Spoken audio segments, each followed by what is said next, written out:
My name is Kelly Boyd. This is my presentation about professional teaching standards. And in this presentation, I'm comparing InTask and NCATE ideals as I am a prospective English teacher. And this is my second go round because I maxed out my Screencast-O-Matic timeline earlier. So I have to be a little more brief this time around.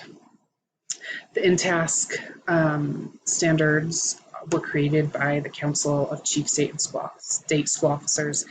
It combines a variety of resources, put them together, and the goal of these standards is to define teacher effectiveness and support teacher success.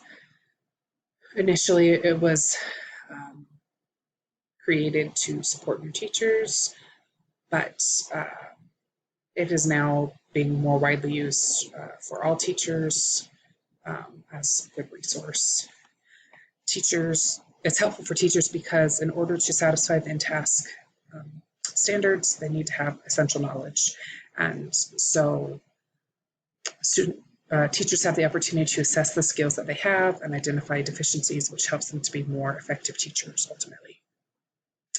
NCATE standards were developed by the International Rating Association and the National Council of Teachers of English. And this, instead of focusing on teacher preparation, it focuses on what students should know about language and be able to do with language kind of when they're done.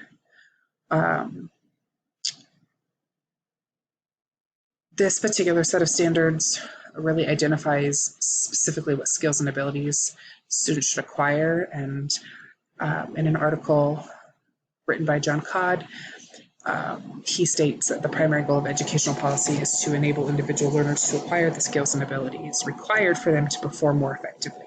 So these standards really provide a benchmark for assessment tools and kind of gives like a foundation so that teachers and students everywhere are largely on the same page. If you compare the two standard sets, InTask is basically for all teachers or subjects. You know, my husband, who's a high school band teacher, could utilize it and take things away from that and abides by it as well. It ensures teacher preparation and skill, and it kind of focuses on the educational journey and making that successful.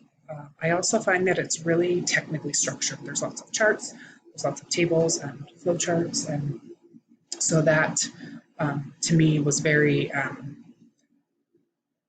research-based, whereas the NCATE standards are geared obviously for English teachers. My husband would find no use in the NCATE standards, and it focuses more on student mastery as opposed to teacher, and the educational destination, what we want to achieve by the end, instead of how we want to structure the journey.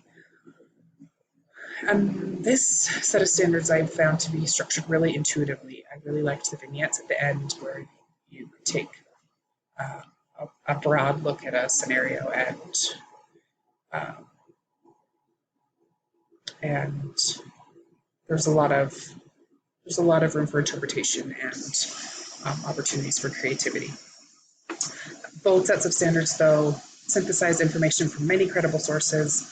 Obviously, they share the same goal of creating a better educational experience, and they both provide standards on a general level and mention that they will be implemented or regulated on a more local level.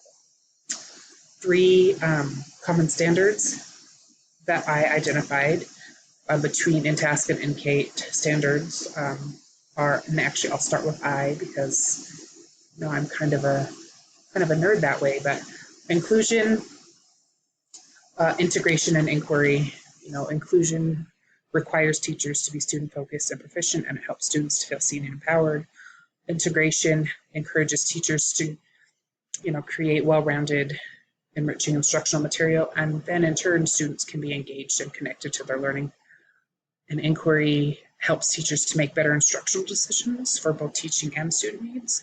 It encourages students to be curious and use that curiosity to create opportunity.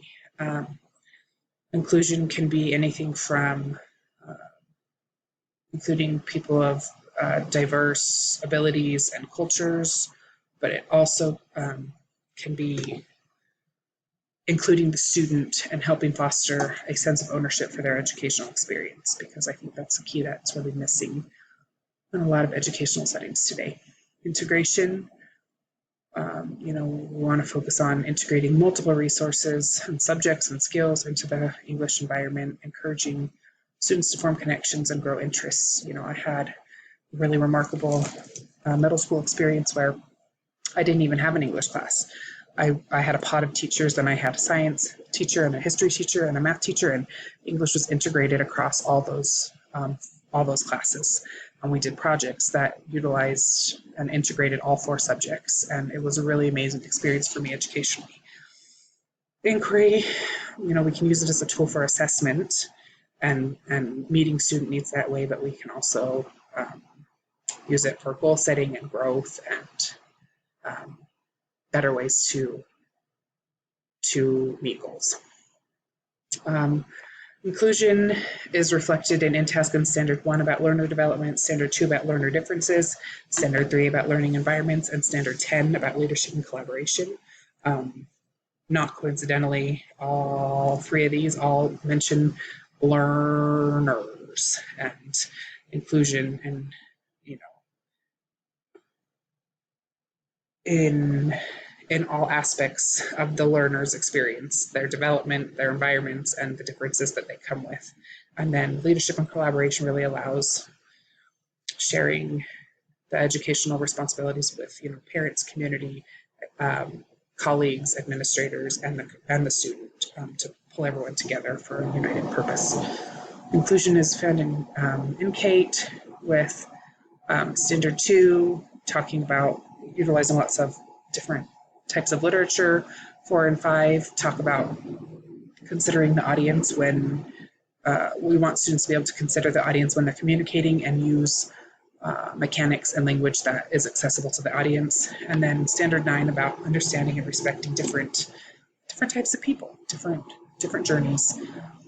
Integration in InTask we see in Standard 5, application of content, Standard 7, planning for instruction, and Standard 8, instructional strategies, all talking about ways to, create interdisciplinary experiences for students and using a variety of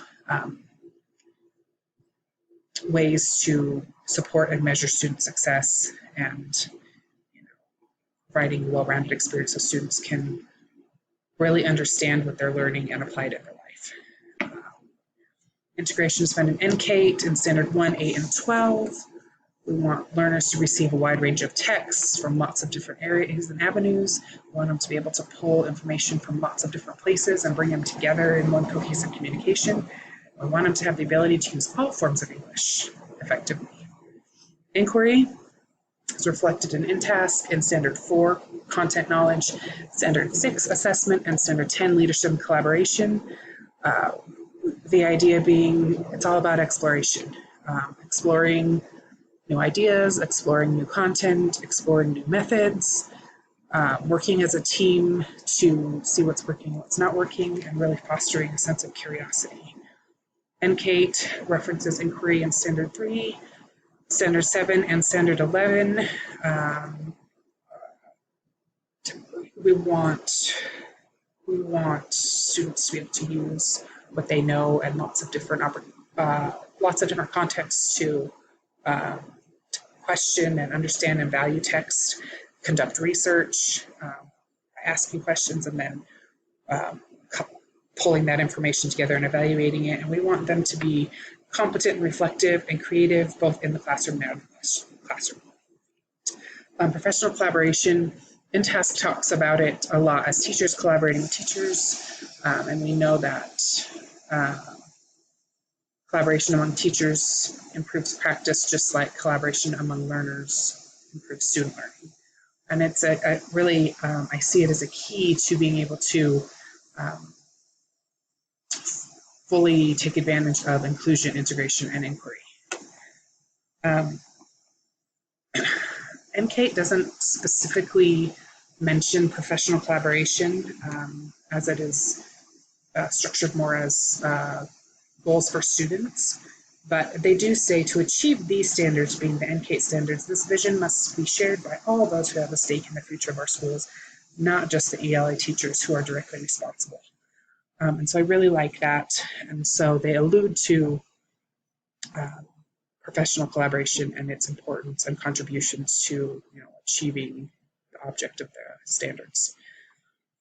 Data-driven instruction is given a lot of attention within TASC, and they use this really great, a flow chart similar to this. It's a cycle. When you learn new information, so you do something about it, implement it, then you observe its effect, reflect on it. Did it work? Did it not work? We get some feedback, we make adjustments, and then we, from that we've acquired new information and the cycle starts again. So it can be used in lots of different avenues: instructional collaboration, student assessment, professional improvement, collaborative efforts. There's lots of ways that this cycle can be used. NCATE doesn't really make any specific reference to data-driven instructional design, but it does, its standards do emphasize the expectation that learners have the ability to use data to make decisions related to ELA. So they're obviously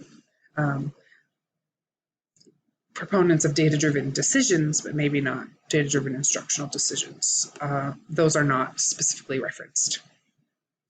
So what does it all mean? I found a really fascinating article in the European Journal of Teacher Education that suggested that in the United States, effectiveness is the adjective that we use to indicate the quality of an education.